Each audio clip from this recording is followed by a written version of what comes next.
আপনি পদত্যাগ করতে চান, সেই জিনিস আমাদের জানতে হবে এনসিপির নেতা নাহিদের কাছ থেকে। এটা আমাদের জন্য লজ্জাকর ব্যাপার। আজকে আপনি যে সংস্কারের কথা বলছেন, সাধারণ মানুষের কি সংস্কারের একটা প্রস্তাব আপনি নিয়ে আসছেন?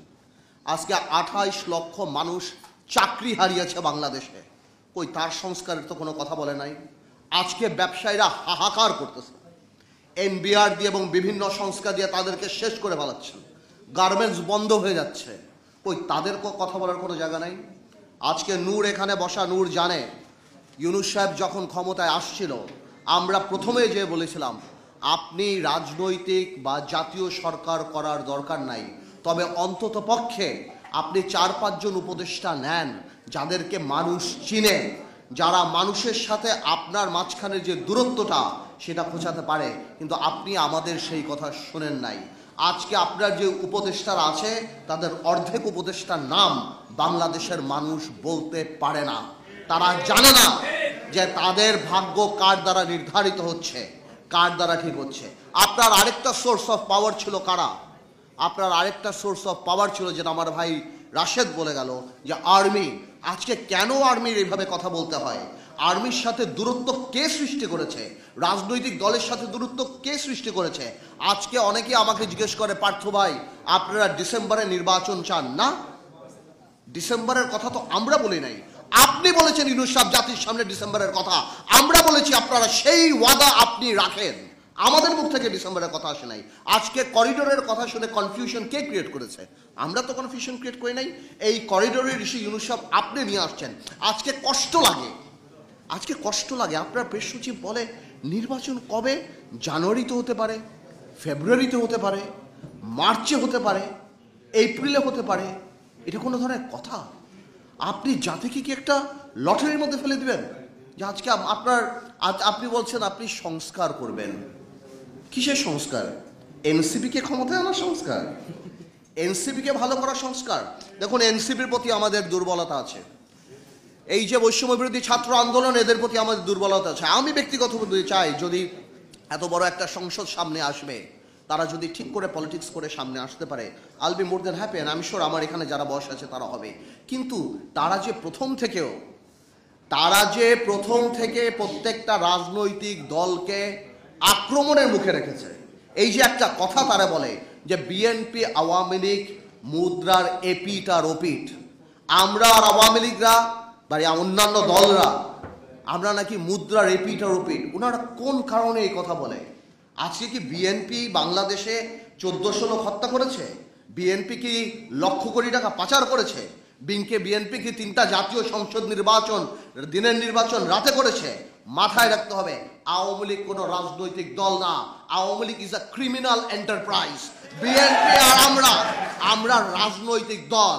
আজকে বিএনপিকে আমি ধন্যবাদ জানাই যে বিএনপির মতো এত বড় একটা রাজনৈতিক দল, হয়তো ইলেকট্রাল রেটে আমরা ওরকম ইম্পর্টেন্ট নাও হতে পারি, কিন্তু রাজনীতিতে হয়তো আমরা রেলিভেন্ট। আজকে বিএনপি 31 দফা করার সময় আমাদের সাথে কথা বলেছে, আমাদের কাছ থেকে অনেক ধরনের অ্যাডভাইস নিয়েছে। কিন্তু কষ্ট লাগে এনসিপি আপনাদের জন্য, কারণ আপনারা এর মধ্যে ইনক্লুডেড, অন্তর্ভুক্তি হতে পারেন নাই। আপনাদের দম্ভ, আপনাদের অহংকারের জন্য। মনে রাখবেন, সরকার চালানো আর সরকার নামানো এক জিনিস না।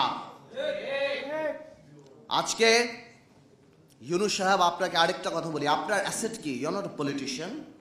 আপনার অ্যাসেট ইন্টেগ্রিটি, আপনার ক্রেডিবিলিটি, আপনার অ্যাসেট।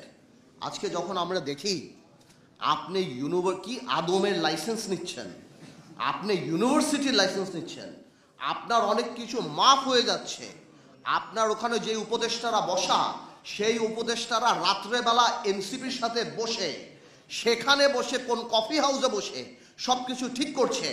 আপনার মন খারাপ, আপনি পদত্যাগ করতে চান, সেই জিনিস আমাদের জানতে হবে এনসিপির নেতা নাহিদের কাছ থেকে। এটা আমাদের জন্য লজ্জাকর ব্যাপার। আপনি আজকে যে পারমিশনগুলি নিয়েছেন, এই পারমিশনগুলি হয়তো কোনো একটা গণতান্ত্রিক সরকার আসলে আপনি নিতে পারতেন, কিন্তু আজকে নিয়ে আপনার ইন্টিগ্রিটি অ্যাটাক করার, আপনার ইন্টিগ্রিটিকে প্রশ্নবিদ্ধ করার কোনো দরকার ছিল না। এই জন্য আমরা বলতে চাই, আমরা জানি আপনি রাজনীতিবিদ না, আমরা জানি আপনার আশেপাশে রাজনীতি নাই।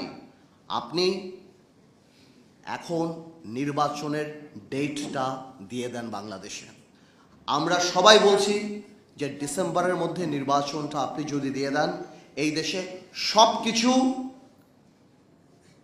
একটা লাইনের মধ্যে চলে যাবে। আজকে ব্যবসায়ীরা ইনভেস্ট করে না কোথাও, তারা মনে করে ভাই ইলেকশনের পর কি হবে, প্রশাসন কারা আসবে, কোথায় কি হবে, চাকরি বাকরি ব্যবসা থেকে আরম্ভ করে সব কিছু আপনি একটা কনফিউশনের মধ্যে আপনি ফেলে দিয়েছেন বাংলাদেশে। আজকে আমাদের কষ্ট লাগে, আমি রিপিট করতে চাই না, অনেকেই বলে আপনি বিদেশের মাটিতে কত বড় মিসলিডিং ইনফরমেশন দেন। আপনি বলে একটা বিএনপির মতো একটা রাজনৈতিক দল ছাড়া আর কেউ চায় না। তো আপনি তো ওই রাজনৈতিক দলটার দৈর্ঘ্য হওয়ার প্রস্থের কথাও জাপানে বলে দিতেন যে ওই রাজনৈতিক দলটা কত বড়, ওই রাজনৈতিক দলটার সাপোর্টেই আপনি যে ওই চেয়ারে বসে আছেন, ওই রাজনৈতিক দলটার সঙ্গেই যুগপৎ আন্দোলনে আমরা সবাই ছিলাম। তাহলে এত বড় মিসলিডিং ইনফরমেশন আপনি দিতে পারেন না। আমরা জানি নির্বাচন দিলেই সব সমস্যার সমাধান হবে না, নির্বাচন দিলেই সব কিছু শেষ হবে না, বাট নির্বাচনেই জনগণকে ক্ষমতায়ন করার একমাত্র, এবং নির্বাচনেই বাংলাদেশের সবচেয়ে বড় সংস্কার। আর বাকি যা সংস্কার সেটা সময়ের ব্যাপার। ইউনূস সাহেব 17 বছর বাংলাদেশের মানুষ ভোট দেয় নাই, আপনি মানুষের ক্ষমতাটা মানুষের হাতে দিয়ে দেন, মানুষ আপনাকে সবসময় স্মরণ রাখবে এবং আমরাও আপনাকে শ্রদ্ধার সাথে স্মরণ রাখবো। তাহলে আমি আগেও বলি ইউনূস সাহেব, পলিটিক্স আর ইকোনমিক্স এক না। পলিটিক্সে 2 আর 2 22 হয়, ইকোনমিক্সে 2 আর 2 4 হয়। আপনাকে অনেক ধন্যবাদ।